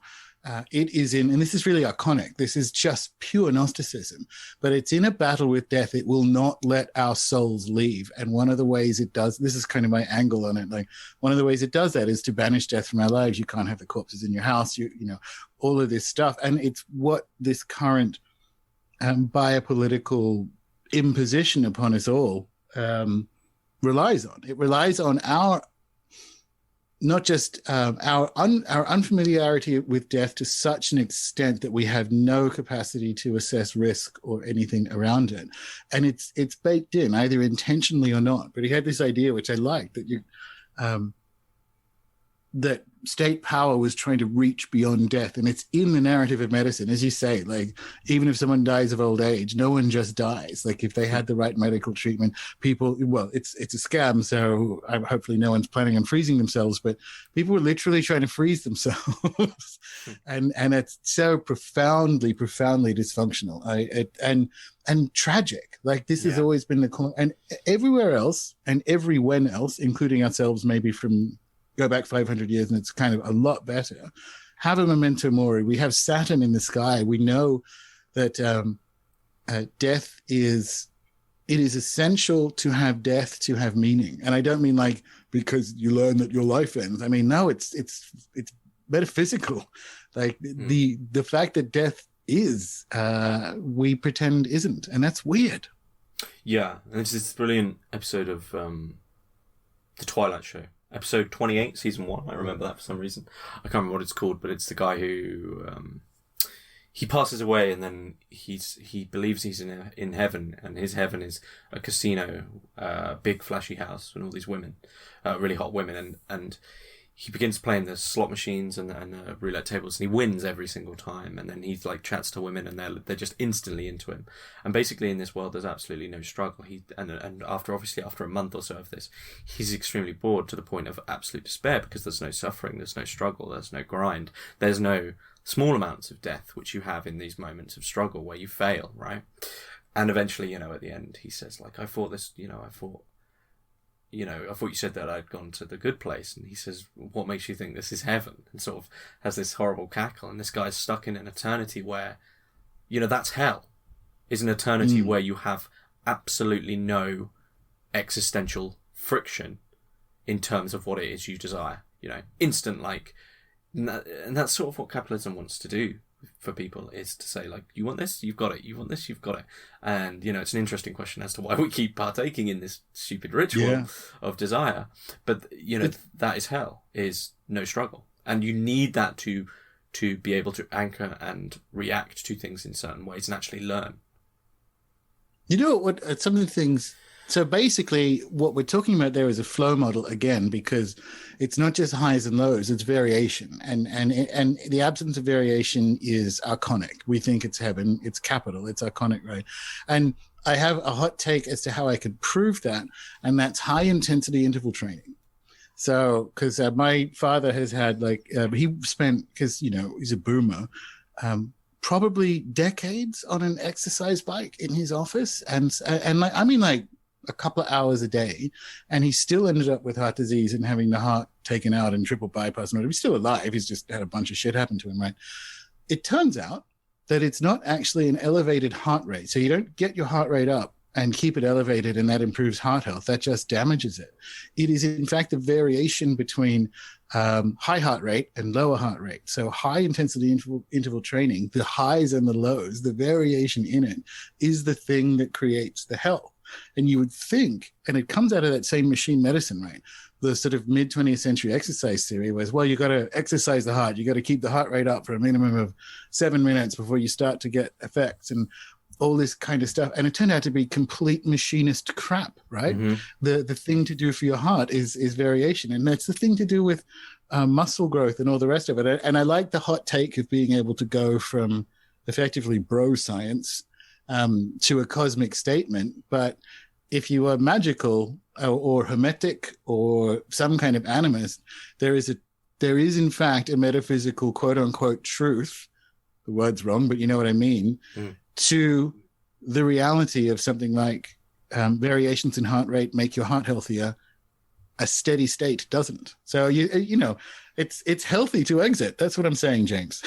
Yeah, well, I think that applies across more things than you'd think. I mean, I remember when I first started learning to draw, because my previous background was art, learning to draw and learning to paint, and I lucked out that I had a tutor who was extremely well trained and taught me, how to paint and how to draw, so almost to a classical level, which is very, very rare these days. And the first lesson, and the lesson that he consistently taught, was tone. Yeah, the best example I can give, probably one of the best painters who ever lived, JMW Turner. Look at any of his paintings, and there is what we're talking about here is these sort of hazy backgrounds, and then bang, an absolute sort of chasm or caesura of black or red. And there's these paintings where, it's a landscape, and then bang, there's just this red buoy in the middle of the sea. And that is what we call tonality, and there's the same thing Giordano Bruno is talking about in On the Shadows of the Ideas, De Umbris Ideorum, is this idea like you have to have this metaphysical spectrum of light and dark. You can't just have all light, you can't just have all dark, in the same way that a pencil drawing can't be exactly the same tone the whole way around, because it's very, very boring, in the same sense that any life, as you say with the heart, to actually be able to learn and anchor yourself, you have to have these moments of intensity. Same thing applies for Deleuze as well. He talks about intensity a lot in terms of the intensity of certain events within time. And we seem to be heading towards a state of, as I've said, the same, of like an atonality, where we try to remove tone altogether, and everyone is immanent within the same tonality, because if everyone is individual to the peak extent of their individuality, then we're all the same thing, because none of it matters anyway, because we're just trying to constantly react. And by doing that, we're just washing everything else out. Yeah, I'm into it. I think I agree completely. I think that's got to put the chaos in chaos magic, James. So anything else we want to chat about before we wind this up? And I hit you up for suggestions on additional, like, younger stuff. I'll have I think you can get Oimus Will pirated fairly easy on the internet now. Yeah, and you can get it for about 50 quid. I think you get about 50 quid in the paperback. Yeah, so you can do that, or you can Google it. Yeah, or you can Google it. Yeah. Oh, you want some recommendations for like Exit or Accelerationism? Or... Yes, all of that. If people, Accelerationism. Sorry. Yeah, go. No, you go. Accelerationism, I would say read the Accelerationist Reader. And if you're really into it and you really like the idea, then me and Matt have a course. Like, I'm not trying to shill this, but me and Matt have a course on Accelerationism, which covers the philosophy and politics. And my book on Accelerationism is being published on the 31st of this month. Accelerationism, Capitalism, Critique, which is specifically on the philosophy of Accelerationism. As for Exit, Oymersville is fantastic. The Forest Passage by Junger as well. His Paris War Diaries is great as well. I haven't read that. I'd also recommend Mencius Moldbug, Jarvin, who I recently interviewed, who you might have heard of. But his recent stuff, Grey Mirror of the Nihilist Prince, is fantastic. But that's just on a Substack. I think you just have to subscribe to it. But it's one of those moments where my mind goes, you've only ever read 4 books, so my mind's got completely blank. I'm trying to think of like great novels of Exit. I mean, I could say Walden. I would also recommend actually The Way Home by Mark Boyle, who is this Irishman who used to be in business and marketing. And then he was in a load of eco sort of pro-environment non-profits, and then he just moved to a should we say shack and lives without technology, and he documented it in a book called The Way Home, which is in terms of practical exit, probably one of the best books going on that. Rand Priere, I'd recommend his blog, just randpriere.com. And John Michael Greer, I'd always recommend John Michael Greer for just anything. Just read Greer. Nice one. And obviously, where do they go to find out more about yourself and your show? If you're listening to this, like, from Rune Soup. Yeah, I need to now we'll do the inverse with you in a second. But so for Hermitix, it's HERMITIX, Hermitix is in the 9th tarot card, but all one word, .net, or it's hermitix.podium.co, or on Twitter, just type in Hermitix podcast and you'll find it. And then for me personally, it's meta_nomad on Twitter, or meta-nomad.net. And yeah, that's where you find, I'm doing a lot of, I think I'm doing a lot of the same stuff as you, Gordon, and Rune Soup, just interesting discussions on philosophy, occultism, collapse as well. You get way more of the kind of like left academic stuff. I love listening to. I'm a keen listener to the show. I'm a big fan. So, but I think we're toiling in the same vineyard, if you will. Yeah, but I spoke about this with Justin Murphy. I'm really glad we did this because I don't know if you found this, but I found it hard to find people who are actually very open to do this because there's like a hostility of competition. But it's like one thing I was trying. You haven't found that? No. I mean, like, no, I reject that. I am not in. No, yes, yeah. But one thing me and Justin Murphy said is actually like these things are better for everyone because people don't realize how incredibly tiny this sphere is at the moment, and it could just grow and grow and grow. And that was the whole point, is making this stuff accessible to people. So like, I'm glad we did this in a way. I'm glad we did this generally because there is this like hostility of like, no, it's my podcast and you're not stealing the viewers. It's like, that's not going to happen. We just want to chat. So yeah. No, very nice. But for Hermitix listeners, what would you recommend with respect to, the occultist stuff you've been talking about? And, you mentioned a lot about the animist worldviews, and I know you've recently published some stuff. So, all about you. Where do we find Rune Soup? Where do we find your blog?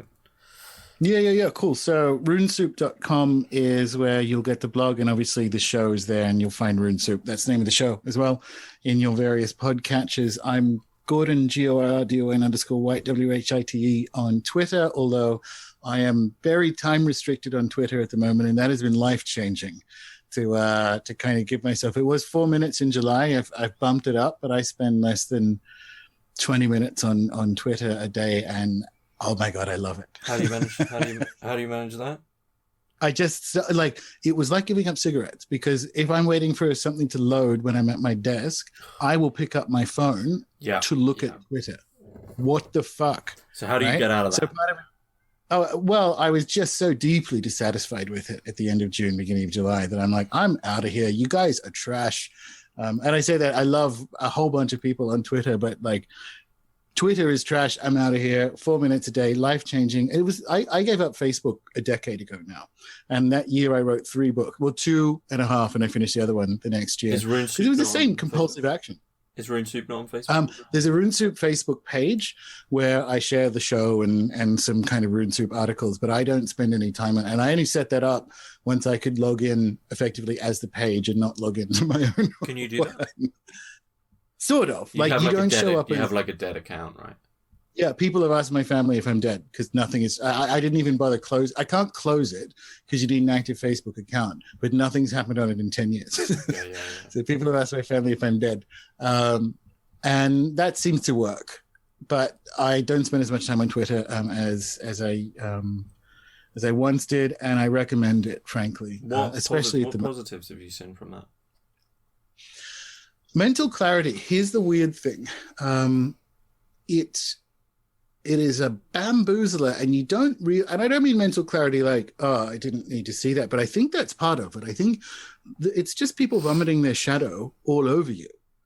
And even if you think you can put it down and you're not affected by it, but you sort of are, just as you're scrolling through people. We mentioned the sort of epidemic of pseudo depression. That's Twitter, right?